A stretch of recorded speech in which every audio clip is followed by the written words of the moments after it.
प्यारे बच्चों, आज का टॉपिक है सामूहिक पूर्ति, जिसको इंग्लिश में बोलते हैं एग्रीगेट सप्लाई। सबसे पहले एक बात समझिए, सामूहिक पूर्ति ही सामूहिक आय या राष्ट्रीय आय कहलाती है। सामूहिक पूर्ति की परिभाषा क्या है? इससे हमारा अभिप्राय सभी अंतिम वस्तुओं तथा सेवाओं के मौद्रिक मूल्य से है, जिसे एक अर्थव्यवस्था में एक दी हुई समय विधि में सभी उत्पादक पूर्ति करने के लिए तैयार है। सिंपल शब्दों में समझिए, एक साल के अंतर्गत सभी उत्पादक जो भी मार्केट में वस्तुओं तथा सेवाओं की पूर्ति करेंगे, उसके जोड़ को ही हम क्या बोलते हैं? सामूहिक पूर्ति।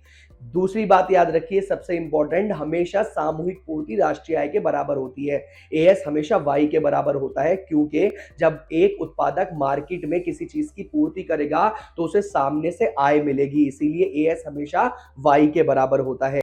सामूहिक पूर्ति के घटक, जिसको आप बोलते हैं कंपोनेंट ऑफ एएस, आप याद रखिए सामूहिक पूर्ति के दो ही घटक होते हैं, या तो उपभोग या फिर बचत। ये बात बिल्कुल ऐसी है। एएस अगर वाई के बराबर होता है और वाई के दो टुकड़े होते हैं, कौन से? सी प्लस एस, इसलिए आप बोल सकते हैं AS equal to Y equal to C plus S. इस बात को आप एक टेबल से समझ लीजिए।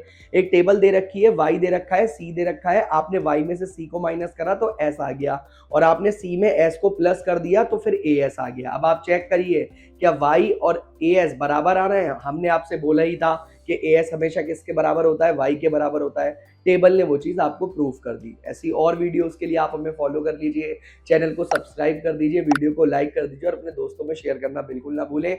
आप हमें इंस्टाग्राम और फेसबुक प्लेटफॉर्म पर भी फॉलो कर सकते हैं। Thank you for watching this video.